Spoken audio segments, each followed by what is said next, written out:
নমস্কাৰ সকলোকে মোৰ অন্য এটি মিনি ব্লগলৈ স্বাগতম জনালোঁ।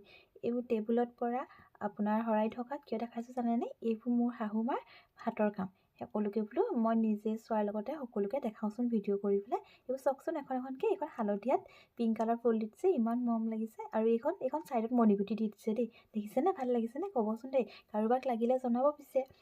মায়ে এনেকৈ যিটো সময়ত সময় পায় তেনেকৈ এখনকৈ কৰি দিয়ে। এইটো ভিডিঅ'টো অকণ দূৰৰ পৰা কৰাৰ কাৰণে অকণ ফটোখন সৰুকৈ আহিলে। তাৰপিছত এইখন চাওকচোন, এইখন এছ টাইপত যিখন আছে এইখন ফ্ৰণ্ট টেবুলৰ পৰা হয়। এখনকৈ জুম কৰি পেলাই দেখুৱাই দিছোঁ। কোনখন ভাল লাগিছে ক'ব দেই। এইখন দেখিছেনে? চব বেলেগ বেলেগ দিয়ে। মায়ে বহুত ধুনীয়া ডিজাইনত কৰিব জানে, কিন্তু মাৰ এতিয়া সময় নহয়, মায়ে তাঁতত লাগি থাকে কাৰণে যিকণ সময় মাজে মাজে সময় পায় তাৰ মাজতে এখন দুখন উলিয়াই আৰু এনেকৈ কৰি পেলাই। এনেকৈ শৰাই ওপৰত দি দিছোঁ, কেনেকুৱা ভাল লাগিছে ক'ব দেই। ভিডিঅ'টো ইমানে আছিলে, ভাল লাগিলে লাইক কৰিব। Thank U.